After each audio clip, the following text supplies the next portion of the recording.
Hello भाई लोग, क्या हाल चाल। तो जैसा कि अब आप लोग को पता है कि एसएससी सीजीएल का एग्ज़ाम में अब ज़्यादा दिन नहीं रह गया है, लगभग एक महीना के आसपास है। ठीक है, तो आज हम लोग बात करेंगे सबसे जो डाउट रहता है और जो सबसे अनसर्टेन सब्जेक्ट है वो है हमारा जीके और जीएस। ठीक है, तो जीके जीएस का कैसे प्रिपेयर करना है ये तो नहीं बोलूँगा, क्योंकि अब लास्ट समय में प्रिपरेशन तो लगभग हो चुका होगा, लेकिन कैसे वाइंड अप करना है, कैसे जीके को मतलब एक जितना भी तुम पढ़े होगे लास्ट में कैसे आउटपुट उससे मतलब अधिक से अधिक लेना है। ठीक है, तो अगर कोई टारगेट का बात करेगा कि जीके में कितना एक गुड मार्क्स है, कितना अच्छा मार्क्स बोलते हैं, तो भाई देखो, अगर प्री के हिसाब से मैं बोल रहा हूँ, ये नहीं कि बहुत ज़्यादा, क्योंकि प्री में देखो सिर्फ कट ऑफ क्लियर करना है, ये नहीं कि बहुत ज़्यादा जितना ज़्यादा मार्क्स लाओगे उतना ज़्यादा, ऐसा नहीं है। ठीक है, तो प्री में 25+, ठीक है, 25+ अगर लेके आ रहे हो तो वो एक बहुत अच्छा मार्क्स है, और 30 से ऊपर हो रहा है तो मोर देन इनफ है, उससे ज़्यादा फिर एफर्ट करने की जरूरत नहीं है प्री में। ठीक है, और कोई अगर बाकी सब्जेक्ट्स क्लियर है तो ठीक है, जीके में एफर्ट्स लगा सकते हो क्योंकि मेंस में वो काम आएगा। ठीक है, लेकिन प्री में 25 अच्छा मार्क्स है और 30+ है तो मोर देन इनफ है। ठीक है, उसमें एक 3 इंपॉर्टेंट चीज़ मैं बताऊंगा कि क्या करना होगा तुमको जीके में। ठीक है, लास्ट के समय में तो 3 इंपॉर्टेंट चीज़ ये है कि मैं मान के चल रहा हूँ कि नोट्स हर किसी का होगा, अपना खुद का या फिर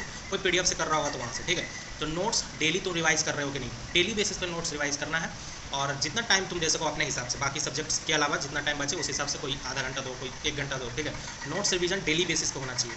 उसके अलावा डेली का एक मॉक लगा रहे होगे तो वहाँ से 25 क्वेश्चन आएगा, वो अलग चीज़ है, लेकिन 150 से 200 क्वेश्चन तुम डेली गो थ्रू कर रहे हो कि नहीं। जीके में टाइम नहीं लगेगा, सिर्फ तुमको अपने आंखों से गुजारना है वो चीज़ पढ़ के कि इसका ये होगा उसका होगा, क्योंकि फैक्ट तुमको रिमेंबर रखना होगा एग्जाम में। तो तुम डेली 150 से 200 क्वेश्चन गो थ्रू कर रहे हो कि नहीं, ये इंपॉर्टेंट चीज़ है। एक नोट्स रिवीजन हो गया इंपॉर्टेंट, और तीसरा हम लोग करेंट अफेयर को देंगे। ठीक है, तो करेंट अफेयर को देखो, अभी से अगर जीके का पूरा क्वेश्चन सही है तो करेंट अफेयर में ज़्यादा एफर्ट नहीं लगाना है, ज़्यादा टाइम नहीं देना है।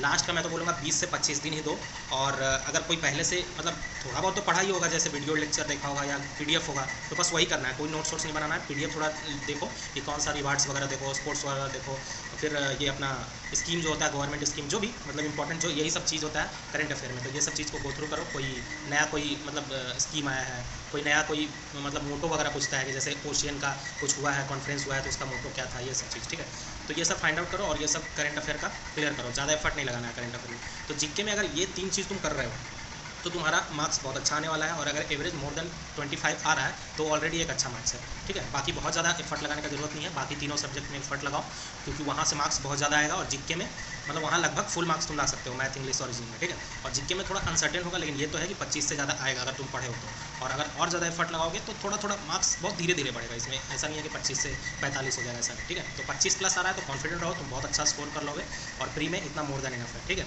चलो इसी मोटिवेशन के साथ all the best for exam, have confidence, be focused, और सिलेक्शन लेना है इसी बार लेना है। ठीक है, चलो ऑल द बेस्ट।